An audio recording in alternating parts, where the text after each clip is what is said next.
Buenas tardes, chicas Emuná, y todos aquellos que estén al alcance de esta grabación. Qué maravilloso es nuestro Dios que nos permite tener otro encuentro con la poderosa palabra del Señor. En el día de hoy vamos a trabajar los capítulos 4, 5 y 6 de Primera de Samuel y el tema: los filisteos capturan el arca. Los israelitas se enfrentaron a los filisteos en una batalla cuyos resultados fueron nefastos para ambos bandos.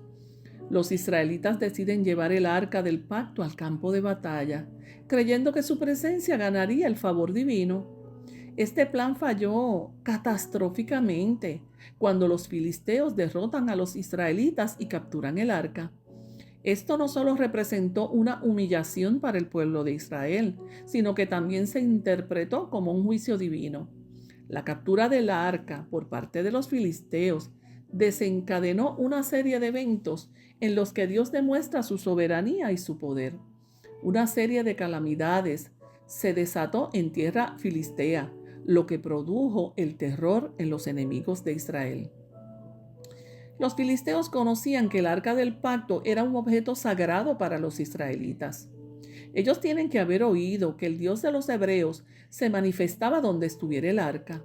Ellos conocían de las grandes proezas que el Dios de Israel hizo con ellos al salir de Egipto, y esto se expresa en 1 de Samuel 5, versículo 8, donde ellos reconocen las proezas que el Señor hizo con este pueblo cuando salieron de Egipto. Ellos escucharon el grito de júbilo de Israel cuando el arca llegó al campamento de Benecer. Eso lo encontramos en 1 de Samuel 4:5. Ellos temblaron de miedo y exclamaban: hoy Dios ha venido al campamento de Israel, en el versículo 7. Y vemos que ellos los vieron allí, a los israelitas reunidos en aquel lugar, en aquella planicie, y pensaron que eran vulnerables para ser atacados. Nos podemos preguntar a alguna persona que esté oyendo esta grabación y que no haya sido expuesto a las clases anteriores, ¿qué era el arca del pacto? Pues nada, el arca del pacto era un cofre de madera cubierto de oro que, según el libro de Éxodo, Dios le mandó a construir, entre otras cosas, a Moisés, y contenía los 10 mandamientos. Y luego también se guardó allí la vara de Aarón que floreció y un recipiente con maná.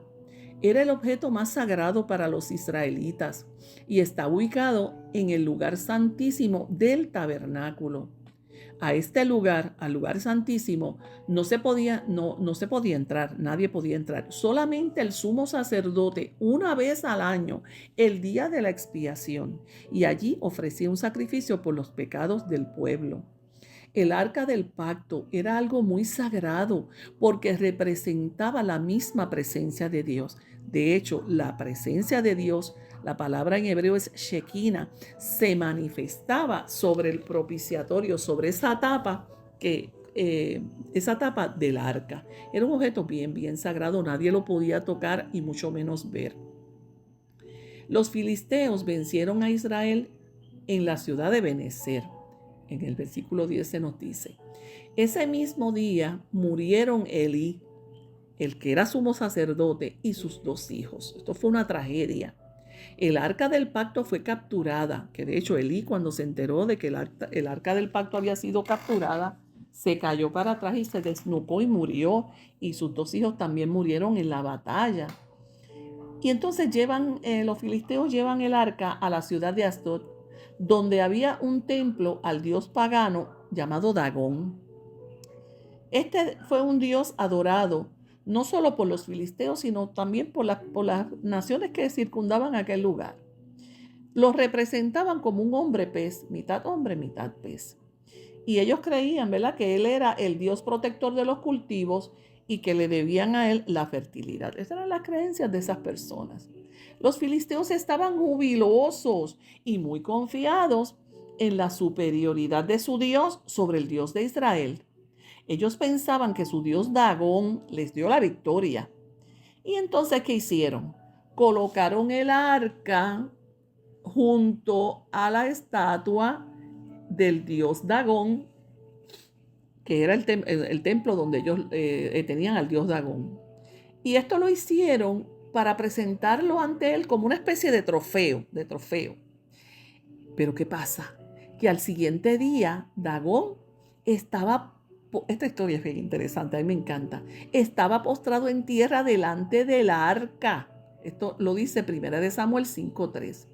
Pues ellos se sorprendieron de que Dagón estaba frente al arca, allí tirado, y lo volvieron nuevamente a su lugar. Imagínate la cara de los filisteos cuando vieron a su Dios al otro día postrado en el piso, pero esta vez no solamente postrado, sino con la cabeza cortada y las manos cortadas. Y yo me puse a pensar, ¿qué harían ellos con esta estatua? Pues mira, probablemente la pegaron y la devolvieron a su lugar. No sé, se me ocurre pensar eso. Porque así son los seres humanos. Prefieren pegar los fragmentos de sus dioses o de sus vidas destruidas que cambiar su forma de pensar, entregar sus vidas a Dios y que por ende sus vidas sean transformadas. Así de insensatos somos los seres humanos. Dios les estaba enviando un mensaje, un aviso, al deponer la estatua de Dagón del lugar donde estaba, pero la obstinación del ser humano realmente no tiene límites. Los versículos del 9 al 12 del capítulo 5.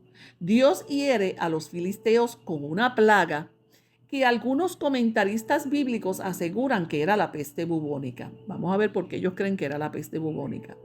Porque los ratones fueron los diseminadores de esta plaga donde murieron millones de personas en Europa durante la Baja Edad Media. Entiéndase, los años entre 1347 al 1352, donde murieron millones de personas. Y eran los ratones los que transmitían esta enfermedad que era terrible. El terror cundió en el territorio filisteo cuando esta plaga los azotó. Y ellos enseguida decidieron deshacerse del arca. Entonces, ¿cómo decidieron? Pues mira, vamos a enviarla a otra ciudad. Y la enviaron a la ciudad de Gat, una de las ciudades filisteas, y luego a la ciudad de Cron. Pero ambas ciudades fueron atacadas por la plaga y la gente se asustó muchísimo. Y dice el versículo 12 que el clamor de la ciudad subía al cielo. O sea que estaban aterrorizados. Ahí se dieron cuenta que tenían que devolver el arca a los israelitas. Ya vamos entonces para el capítulo 6 de Primera de Samuel, los primeros versículos del 1 al 6.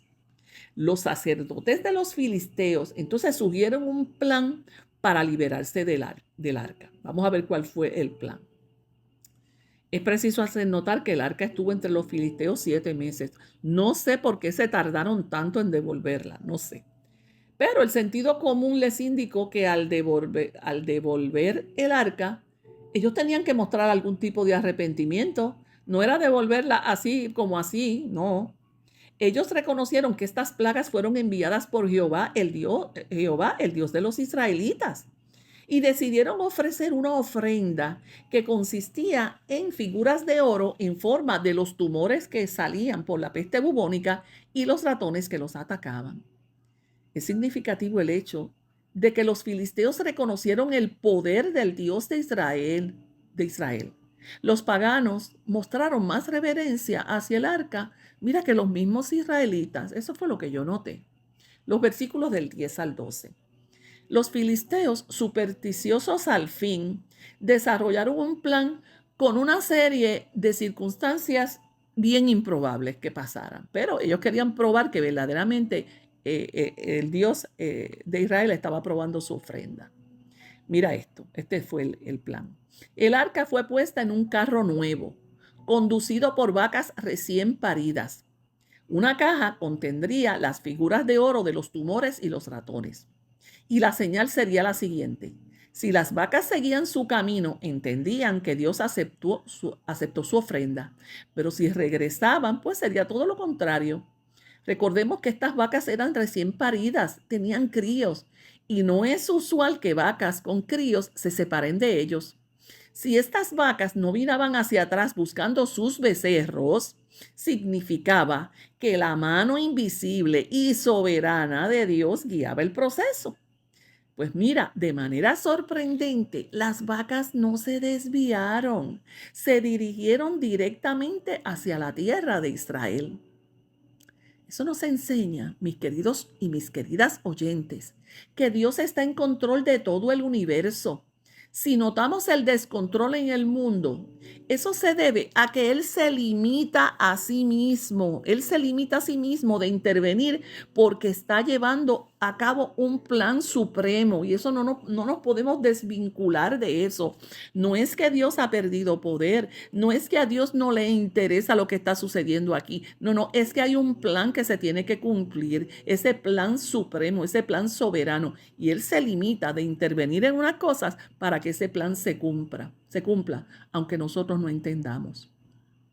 El arca llegó a Bet-Semes, que era una ciudad de los levitas, y los levitas del lugar, pues mira, trataron el arca con respeto y con mucho cuidado. Realizaron sacrificios y dedicaron aquel día al Señor. Sin embargo, hombres irreverentes de aquella ciudad, como lo describe el versículo 19, miraron el interior del arca y murieron. ¿Qué sucedió entonces? Que ante este terror de lo que pasó en la ciudad de Bet-Semes, pues vinieron en los versículos 7, dice, vinieron los de Kiriat Jearim y llevaron el arca de Jehová y la pusieron en casa de un hombre llamado Abinadab, que estaba situado en un collado. Y ellos mismos, es que de verdad que este periodo era un periodo total de desorganización, de verdad que cada cual hacía lo que bien le parecía. Y ellos mismos santificaron a Eleazar, el hijo de Abinadab, para que guardase el arca del pacto.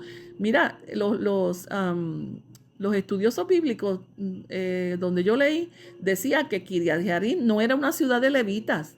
O sea que allí no habían sacerdotes. Entonces ellos cogieron a este Eliezer, que era hijo de Abinadab, y lo nombraron sacerdote por su cuenta sin que Dios interviniera. Desde el día que llegó el arca a Kiriat Jearim pasaron muchos días, 20 años, y toda la casa de Israel se lamentaba en pos de Jehová porque habían caído en desgracia, porque no estaban haciendo las cosas como Dios les ordenó a través de Moisés. Definitivamente el tabernáculo había caído en desuso, como afirman algunos comentaristas bíblicos. De otra manera, ¿cómo explicaríamos que el arca fue llevada a casa de un hombre y no al lugar que le correspondía? Esto lo que nos dice es que ya el tabernáculo no existía, porque aún como vamos a ver más tarde en tiempo de David, el arca fue ubicada en una tienda y no en el tabernáculo. Probablemente el tabernáculo ya no existía. No sería hasta el reinado de David que el arca sería trasladada a Jerusalén, como lo describe 2 de Samuel 6. Concluimos. Los filisteos capturaron el arca de la alianza como un botín de guerra.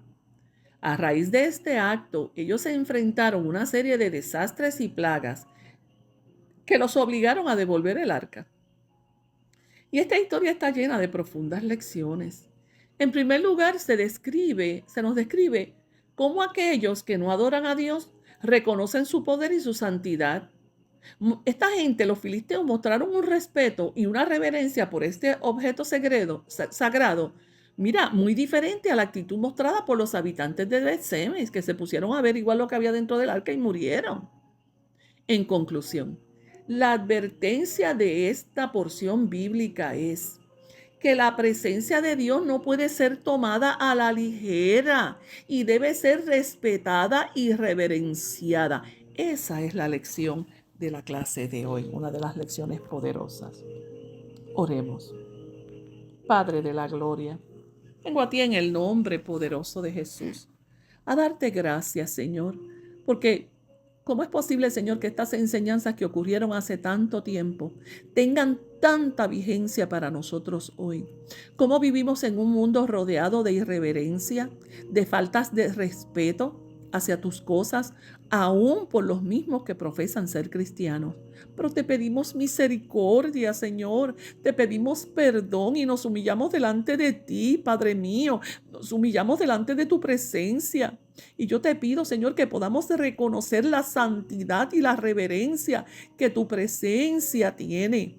Y yo imparto esta palabra, Señor, a esta audiencia. En el nombre de Jesús, abre nuestro entendimiento para que podamos comprender, Señor, la magnificencia, la santidad y la grandeza de tu presencia, que es algo que no debemos de tomar a la ligera. En el nombre de Jesús, en el nombre de Jesús, recibe esta revelación y que quede impregnada en tu corazón de manera que no lo olvides.